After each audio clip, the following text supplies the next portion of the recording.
America is for Americans and Americans only. We never expected these people to take over an entire political party.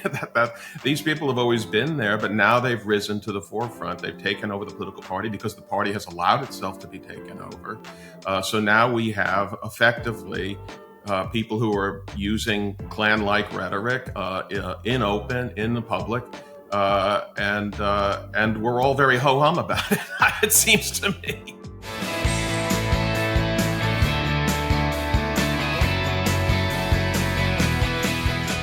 Hello and welcome to the Bulwark Podcast. I'm your host, Tim Miller. It's Monday, so it's Bill Kristol, but we have an added guest, a friend of Bill Kristol, a friend of the pod, Robert Kagan. He is at the Brookings Institute. He was a member of the Washington Post editorial board until last Friday, right after we finished taping. The Washington Post decided that they were not going to endorse in this presidential election, despite endorsing in many other political races. And Bob Kagan took that opportunity to resign from his position at the Washington Post, and we're delighted to have him here with us today. What's going on? I don't know. Lots, I guess. Lots. Good to be here. Good to be with you. Okay, I want to start here because there may be some listeners that are with me on this. I think that there's some righteous outrage, of course, at Bezos, and we're going to talk about why. But should newspapers even be endorsing president? Should we even be doing this? Why is it important at all that the newspaper engages in endorsements? I kind of wonder if that's maybe an outdated practice anyway. So talk to me about why you think it's important at all. Okay. Well, I don't think the discussion as to whether we should have endorsements or not is important at this point. I mean, that's a very interesting theoretical question. I'm sure the Columbia Journalism Review can take it up and we can all discuss that sometime. But that would be, unfortunate, a distraction from what's actually going on, which is the takeover of institutions by a would-be dictator. And I think, we can have the journalists. I get the sense that the media loves having discussions about the media. There's nothing more exciting for them about that. But I think the result of that is, and I'm not accusing you of this, obviously, but I think the result of that is to lose sight of what's really important about this, which is if people wanted a, sort of model of how a free press winds up getting dismantled in a democracy that is becoming a dictatorship. This is how it happens. It isn't, sending jackboots into the Washington Post and destroying their presses. It's it's someone like Jeff Bezos deciding that his business interests require him to basically deprioritize the Washington Post in his overall business empire. And that's what he's done. I would say he placed the Washington Post third behind the protection of Amazon and behind the protection of Blue Origin. And that's the consequence of having, unfortunately, big media, big moguls running media organizations. But, the television networks are also huge corporations and huge conglomerates, and they're also vulnerable to this. So if people want to see how the free press is going to be dismantled, one of the so-called guardrails or institutions, it's happening right before our eyes. Yeah, so you got the two of you have, I guess you both edited a book together. I've listened to many of your conversations. I believe I just pulled this up. It was 5 years ago. It was a conversation you two had that I'd recommend. We'll put in the show notes about authoritarianism and the threat to the liberal world order. I feel like, Bob, you've been at the forefront of kind of going there as far as using the words fascistic, authoritarian, whatever, with regards to Trump, where maybe some other commentators were a little bit shy to do that after what we've heard from John Kelly and Mattis recently and Milley. I think people are feeling much more comfortable talking about that. But explain, at the kind of biggest level, what you think is happening with the Trump movement and why you think that it's important to just call it what it is. Well, I honestly, I don't like, I called it fascism because it's so clearly fascism. I don't think that, I don't want to get into a big semantic argument. We can sit down with Robert Paxton and parse this stuff out over the years. But the bottom line is that, the key thing, and I think that people are trying to avoid facing right now, is you can't have, first of all, fascism is the malady of democracies in particular, and it's a malady of the popular age. There was no fascism when you had monarchies. This is a This is purely a function of having popular government, or at least governments that need to have some kind of popular legitimacy. And so if a democracy goes bad, it's likely to go bad toward fascism, because fascism appeals to people. I mean, it appeals to a broad number of people. And in fact, Trump would be nothing without his followers. It's his followers that give him power. It's his followers that that initially cowed the Republican Party to turn over all its power to Donald Trump. And it's his followers that have, I would say, even these corporate titans afraid, because after all, these are their customers, among other things, in addition to their not wanting to get on the wrong side of Trump. And so, what we saw in Madison Square Garden, I watched the news coverage of it, and I thought that there was a certain amount of continuing surprise that Trump would say these horrible things, or people on stage would say horrible things, and the audience was lapping it up. But of course, Trump, in many respects, has been playing directly to this Democratic, or this populist mob, if you will, throughout the campaign. And really, the only thing that I find shocking is not that there are millions and millions of Americans who don't in any way believe in our democratic system. They don't believe in the principles of the founders. That has always been true, as I have gone through in some detail in a book I published this past spring. But the real question is, why are people who write for the Wall Street Journal going along with that? Why are so many people who are not necessarily, I mean, look, what we're looking at mostly is the John Birch Society, the McCarthy movement, the Klan, all those groups wrapped up together and sort of grown. But where are all the people who used to say that they were against all that kind of stuff on the Republican and conservative side? That's the part of this that I find rather amazing. Yeah, it's both the conservative kind of elites, if you will, as well as like the business elites. It takes us back to the Post thing. I'd like to hear from just both of you on like that Bezos question of like how, and many historians have written about this. Tim Snyder wrote about this. We had him on, but how people adjust their behavior in the face of authoritarianism, and I think like that to me is the biggest takeaway from what was happening at the Post. But anyway, Bob, you go first, then Bill. I want to hear what you think about that. No, that's right. And Jonathan Last wrote a great piece which exactly spells out what's going on here. But yeah, and by the way, this was predictable. I'm not trying to pat myself on the back, because who cares? But I also predicted it was predictable that eventually corporate interests would have to find some way to accommodate themselves to whatever the government was going to be. And it's not about Republican and Democrat even, it's about democratic or non-democratic. And we saw this with Jamie Dimon back in at the beginning of this year, when he made those friendly comments about Donald Trump, which he's been, interestingly, he's been beaten up a lot about it. I know that his wife is very unhappy about it, but he's never really retracted any of it. And he is not endorsed Kamala. And what that's about is that was Jamie Dimon, head of whatever vast Morgan, I can't keep track of what all these conglomerates are, but basically saying to Donald Trump, hey, I'm good. You're not going to get any trouble out of me when you get elected. So, and also saying to, I would say, his, maybe his stockholders that, don't worry, we're going to get along with this next guy, regardless of what he is. And I think we're seeing corporate America very rapidly move in that direction. And it just happens to be that the most glaring and sort of shocking example of this is what Jeff Bezos has just done. Bill, I want your take on that, but since he invoked JVL, I want to read from his column this weekend for anybody that has not seen it already. He writes this. He was cribbing also from a piece that Christopher Harrison wrote, and he writes, "America's oligarch moment makes us more like 1990s Russia than we want to believe. Russian democracy died because their institutions and politicians were not strong enough to enforce the law." Sound familiar? I could identify half a dozen laws that Elon Musk has already broken without enforcement. Bezos censored the Post because he knows that nobody will enforce the law and keep Trump from seeking political retribution. Where are you down the?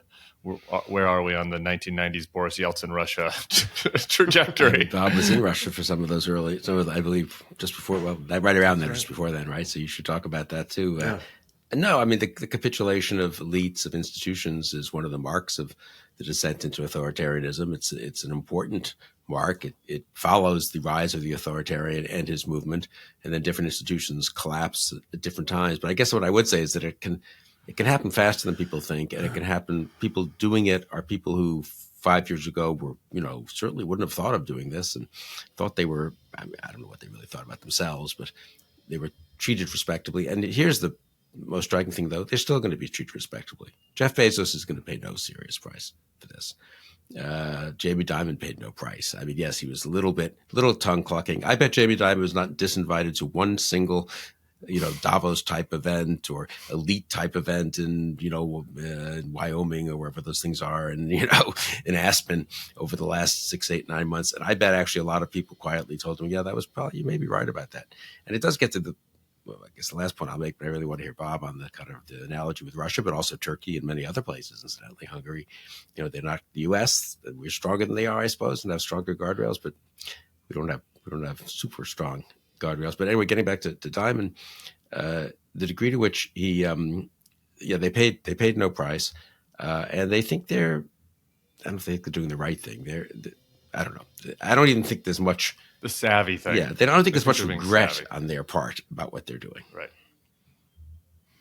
Bob, where are you on the Yeltsin scale for America? How Yeltsin-y are we feeling? Well, let's stop blaming Yeltsin. There was a complicated situation there. I don't really put it under on Yeltsin. But look, I'm always a little wary to some extent of analogies with other countries, just because our own. Look, I mean, by the way, let's not lose sight of the fact that all this is being driven ultimately. It's not the only issue, but I do believe it is very much a central issue by race, by the question of race. And that is a particularly American problem because of our history of slavery and our history of hostility to immigrants. And Trump is, that's what immigration is really about, which is something also the media hasn't really been able to figure out. They keep talking about immigration, and the Democratic Party, by the way, has given away tremendous ground on this. But the immigration issue is a race issue, as Trump has. It's about poisoning the blood, and so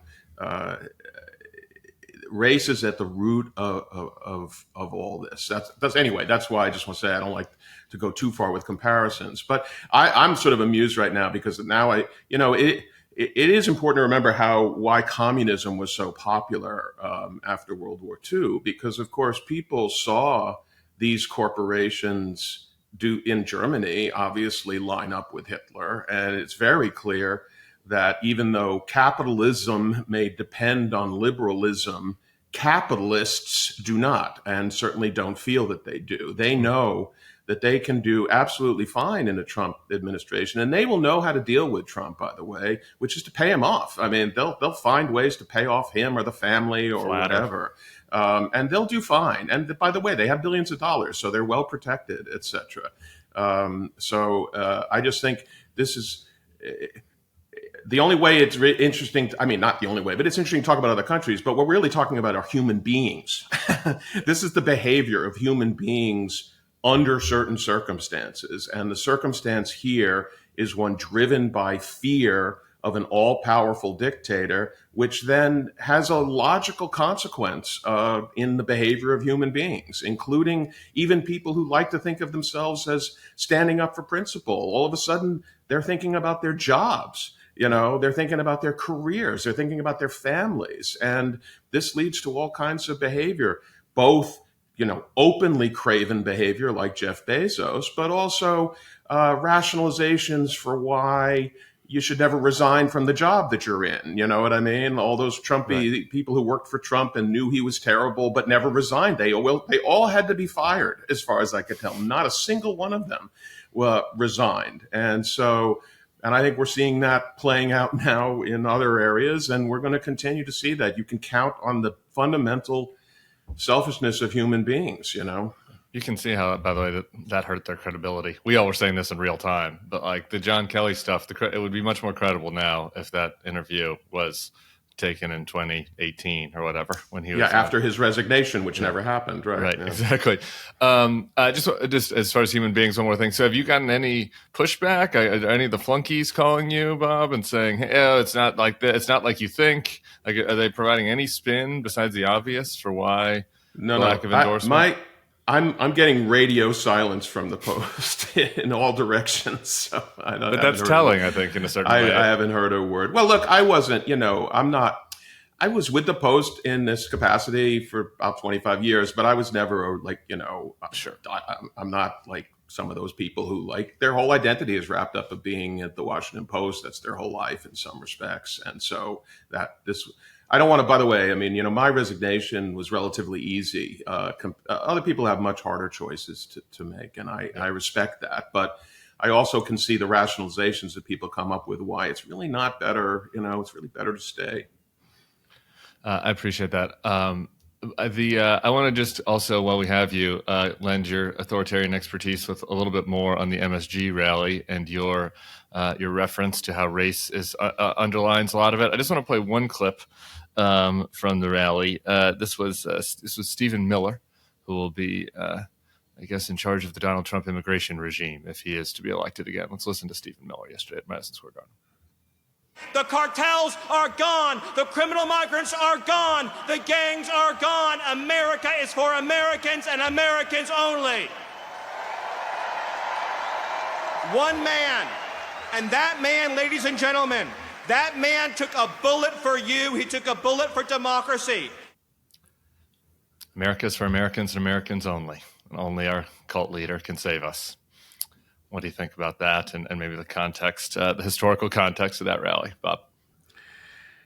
Well, yeah, that that has been a constant theme throughout American history. By the way, if you go back and read, as I had to for the research I did on one of my more recent books, read back the statements of the Grand Wizard of the Klan in the 1920s, when the Klan was a really big national institution. It was fairly respectable. Politicians thought nothing of going to Klan rallies and speaking, etc. And he said all this. The country's being taken away from us by make your list: Jews, obviously blacks, and others. And this is a constant theme, but it's always been, when I mention the Klan, that the membership of the Klan was something between 3 million and 6 million people. This was, if you listen to the language of the John Birch Society, this is the language of the John Birch Society. It's just that we never expected these people to take over an entire political party. that these people have always been there, but now they've risen to the forefront. They've taken over the political party because the party has allowed itself to be taken over. So now we have effectively people who are using Klan-like rhetoric in the public. And we're all very ho-hum about it. It seems to me. Yeah, and this is the ho-hum thing was the most striking thing to me, Bill. I'm interested in your thoughts as well. But I was there. I tried to get in last night, and Madison Square Garden did sell out, and there were a couple thousand people outside that were left out, including me. After spending 2.5 hours waiting with the very fine people who went to attend this event and chatting with them. But the thing that struck me the most was just how ho-hum it was. The people waiting in line were it was not like rabid, types of people outside. It wasn't like some of the Trump rallies that you see, a very working class. Like, it was a lot of people that have office jobs that were standing out there with me, people that had money and fancy scarves that had flown in from other parts of the country to be there. The protests outside were pretty. We appreciate everybody that went out and had their voice heard, but it was pretty meek, and it was maybe an 80-90 person protest. And to me, the thing that was the most striking was how perfunctory it was. So anyway, I don't know, Bill, what your kind of observations are on that, or kind of how it relates to the 1939 of it all. Yeah, or the 1920s of it all. We still read about that history, and I know a little bit about it, but it didn't really come home to me until actually I read some other stuff, and then Bob's book this spring. Just how deep that is in American history, how prominent it was in the 1920s. The story of the American South, we talk a lot about these other countries, and I think there are things to be learned from them, but there is a long story of the American South post-Civil War, which is very much this pattern, incidentally, of a total normalization of terrible behavior, with then a kind of elite putting a nice gloss over it. The gentlemen, Bourbons of the South, ruling sort of in collusion with the populist mobs and making it a little more respectable for. It's a good reference. J.D. Vance recently said that he sees MAGA as the inheritors of the Bourbons, the Southern Bourbons, in their fight against the Yankees. I mean, anyway, but Bob, you go ahead. You're going to have to duck off in a minute. No, I mean, this is the thing. I mean, this is what so I would say it looks to me like basically over the last few weeks, the movement, and culminating in the Madison Square Garden thing, and I hadn't heard the Stephen Miller thing. Well, he's right out of Central Casting, but the movement is, and Trump and everybody, it's baring its teeth. It's showing its claws now in a way that I think it hadn't been quite so clear. It was like, let's talk about the economy, a terrible economy. But now they've gotten to the essence of what this campaign is about, which is white supremacy and white Christian supremacy in America. The fact that there are Jews going along with this, in addition to some blacks, is really quite extraordinary to me. But they're baring their teeth, and they seem to be, and this is having no effect on places like the Wall Street Journal. I mean, here we are descending, I think, very rapidly into, by the way, what is likely to be a violent situation, because I think the violence on the right is really growing. The FBI is clearly worried about the militias. The militias, really were quite active in North Carolina, driving FEMA away. And all this is just getting as ugly as it can possibly be. And the Wall Street Journal editorial page is writing about how Kamala Harris is this and Kamala Harris is that. And I just think, do they not see what's going on, or do they not care? That is, of course, at the heart of this whole question. And I'm afraid I have to go with they don't care. They are also perfectly willing to live in this world that Trump is about to create. And history will not forgive them. I'm sorry. Whatever Trump is about to lead us into, we will eventually find our way out of, I believe. Even after democracy fell in Athens, it was resurrected by one of my father's favorite figures, Thrasybulus, and that will happen again in America. And people will remember who sided with the dictator at this critical juncture. Well, Bob Kagan, thank you for being one to care and speak out. And we needed the Thrasybulus reference to get us through our Monday. But I felt like in this moment it was important to have Bob give us an inside look at what's happening at the Post, and also the wider picture of the threats ahead. So thanks so much for coming on the Bulwark podcast. Hope to see you again soon. Thanks, guys. Thanks a lot.